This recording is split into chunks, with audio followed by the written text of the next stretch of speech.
நான் உன்னை மறப்பதில்லை என்று சொன்ன தேவன்தான் அவர் உங்களை நினைத்து ஆசீர்வதித்து உயர்த்துவதற்காக இன்றைக்கு கர்த்தருடைய சமூகத்தில் இருந்து உங்களுக்கு வாக்கு வருகிறது.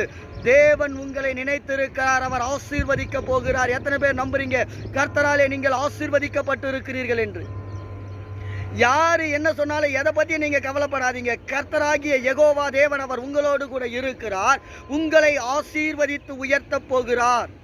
தேவ பிள்ளையே, தாவீது சொல்லுகிறார், என் தேவன் என்னை நினைத்திருக்கிறார், அவர் ஆசீர்வதிப்பார்.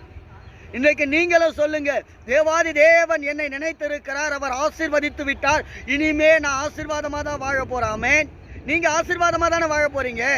கர்த்தர் தானே உங்களை ஆசீர்வாதமா வாழ வைக்க போறாரு. யாருமே நினைக்கல, நீ ஏன் கவலைப்படுறீங்க? எல்லாருமே மறந்துட்டு போயிட்டா, பெத்த புள்ள கூட என்னை விட்டுட்டு தூர போயிட்டா, நீ ஏன் நினைக்கிறீங்க? நீங்க கவலைப்படாதீங்க. தேவன் உங்களை நினைச்சிட்டாரு இல்ல, அவர் உங்களை ஆசீர்வதிப்பதற்காக அவர் உங்களோடு கூட இருக்கிறார் இல்ல.